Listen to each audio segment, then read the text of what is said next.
अरे हा एकनाथ शिंदे सर्वसामान्य कुटुंबातून आलाय. मी गरिबी पाहिली आहे माझ्या लाडक्या बहिणींनो.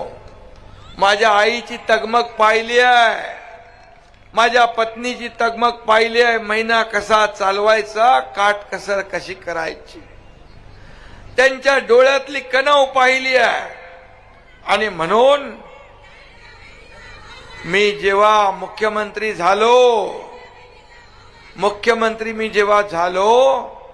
तेव्हा मी ठरवलं की माझ्या लाडक्या बहिणींसाठी, मातांसाठी काहीतरी करायचं. आणि त्यातूनच लाडकी बहीण जन्माला आली. लाडकी बहीण योजना सुरू झाली. अनेक लोक कोर्टात गेले. अनेक लोकांनी योजना बंद पाडण्यासाठी योजनेमध्ये खोडा घातला. पण माझ्या लाडक्या बहिणींनी त्यांना असा जोडा दाखवला 232 नंबरचा आणि दिलं पाठवून घरी. अरे काय भाषा होती तुमची. याला जेलमध्ये टाकणार, त्याला जेलमध्ये टाकणार, याला बर्फाच्या लादीवर झोपून मारणार. 5 स्टार हॉटेल बुक केली होती सरकार येणार म्हणून महाविकास आघाडीचं. पण माझ्या लाडक्या बहीण भावाने त्यांचं सगळं बुकिंग रद्द केलं आणि त्यांना त्यांची जागा दाखवली, घरी बसवलं. ही ताकद तुमच्यामध्ये आहे. तुम्ही एकदा ठरवलं ना की झाला सुपडा साफ होतो समोरच्याचा.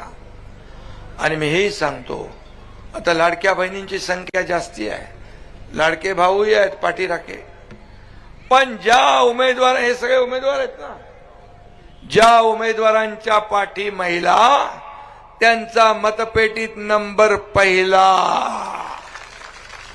हे मी का म्हणतो, विधानसभेत मी हे पाहिलंय, नगर परिषद मध्ये पण पाहिलंय.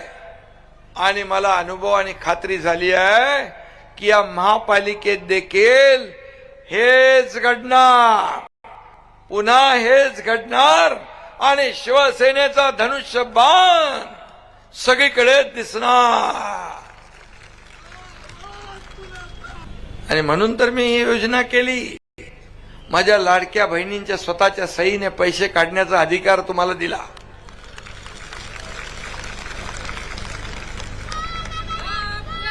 आता इकडे तिकडे बघण्याची त्यांना गरज नाही. त्यांचा मान सन्मान घरात वाढला, समाजात वाढला. 50% एसटी मध्ये सवलत दिली. आता एसटी तोट्यात गेली. आमच्या भाऊजीला सांगता तुम्ही घरी थांबा, मी अर्ध्या तिकिटात जाऊन बाजारात करून येते. है ना खरं. एक तो मैं कमिटमेंट करता नहीं, अगर मैं कमिटमेंट कर दी तो फिर मैं खुद की भी नहीं सुनता. माझ्या कामाची पद्धत आहे. कारण सांगत नाही, बघतो करतो, बघतो नाही.